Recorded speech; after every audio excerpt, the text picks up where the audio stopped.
Hey guys, what is up? It is Jim here, and today I have a Lego trigger tutorial.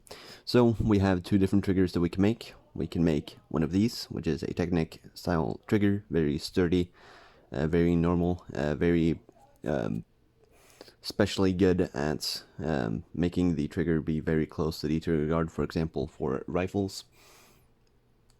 And that is super simple to make. You just need 3 pieces. So just one of these.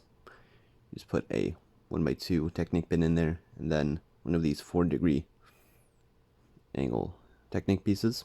So the flaws with this is the big hole. It is comfortable, and it does get really close to trigger guards. So if you need a really sturdy trigger, it is a optimal one. Then we have the brick build trigger, which we will build very soon. I always end up using these pins, a 1x4 Technic pin with a end stop. It is really nice, especially for me who I make dark gray guns. This is dark gray, and it pretty much hides in the parts. A medium-sized rubber band, which we will double by just putting it between our fingers, twisting, pulling over. Then we have a doubled rubber band. You can use a small one too, but they will most likely be weaker and they might just break. So we have a few pieces here just to build our base to build our trigger on. Then we have a few pieces for different trigger lengths. So we're going to get started with building the brick build trigger. You're going to need a 1x4 tile and a 1x2 Technic brick. Put it on just like that. Take our 1x3 plates, put it on there. 1x2 plates, put it on like that. A 1x1 cheat slope, put it on the bottom. And then we have the brick build trigger, the one that I use for pretty much everything. Really comfortable, really nice, and stable.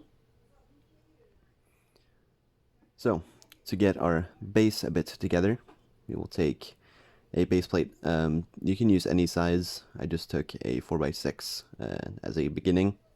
You want to take 2 1x4 Technic bricks. Put them like that.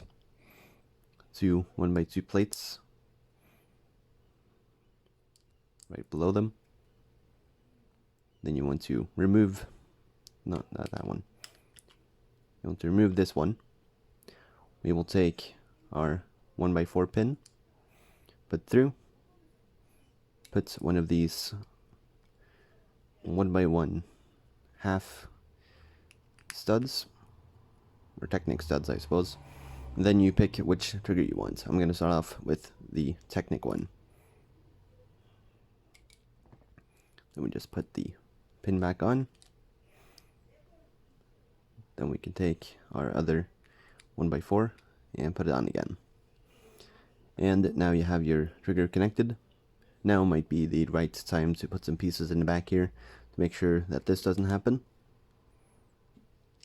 So I just take 2 1x3s because they were easiest to find. Now we can get to putting on the rubber band. This also applies for my tutorials. The gun tutorials I have that people can't figure out how to put the rubber bands on. You double it like this.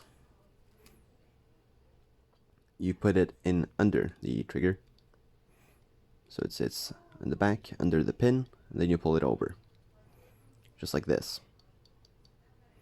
So now we want to take our rubber band attachment, which is just going to be a 1x4 Technic brick with a 1x2 pin.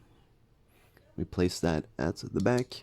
Optimally, you want to put it right here so that you have some space to connect some pieces there. We will remove this piece because it's in the way. Take our rubber band, and just pull it over the pin. I'm making it look a bit harder than it is. Just like that, and then we can cover up the rubber band attachment point, and then you have a rubber band powered trigger. Of course, it's now just going to fly forwards, so we need to put a plate in front. A 4x4 is usually a good choice, so you have space for a trigger guard and then your magwell. So now you can see our trigger sticks forwards very much, so you have a really long trigger pull. This isn't what we want. This is why we have 2 different pieces here. We have a 1x2 with this type of sticky out piece. I don't really remember what it's called. And then we have this hinge. So if you're going to use the hinge, which makes for the trigger to go very far back, you'll put it in under here. Then your trigger will be right here. This is optimal when you have a trigger guard right here for a rifle, for example, then it's perfect.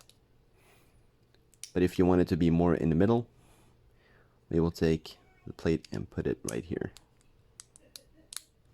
And then you will have your trigger in the middle. This is good for M4s and other rifles. So that is the Technic trigger. Now let's get on to the brick build. So for this trigger, we're changing it up, but not too much. So we're going to keep this piece, which you already saw how to make. We take the brick built one, put it in there, put the half beam on, then the other half beam, your plate in the rear, your stabilizers in the back, and then your plates in the front, or actually rubber band first, of course. Double it, push the trigger a bit forwards, make sure it sits right there, right below the pin on the 1x2. You do not want it on this piece because then it'll just break off. So you want to put it on like this, take our rubber band attachments,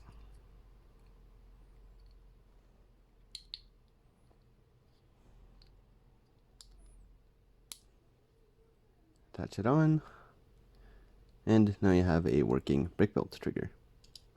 We can put the plate in the front, and it stays perfectly in position. If you want it to be a bit more further back, there's a technique for this too. So we want to grab two 1x1s with studs on sides, hold them side by side, take a jumper plate, put it on, and then a cheat slope.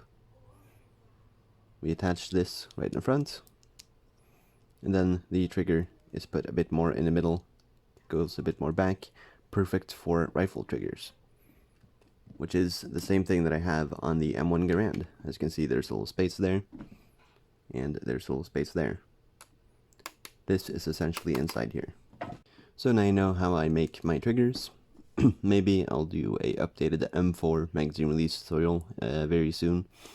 We'll see though. We'll see what you guys say. It's up to you. So that is pretty much it. Hopefully this helps you make triggers for your Lego guns and to make the triggers with rubber bands for my tutorial guns. That is pretty much it. Thank you so much for watching, and I'll see you guys.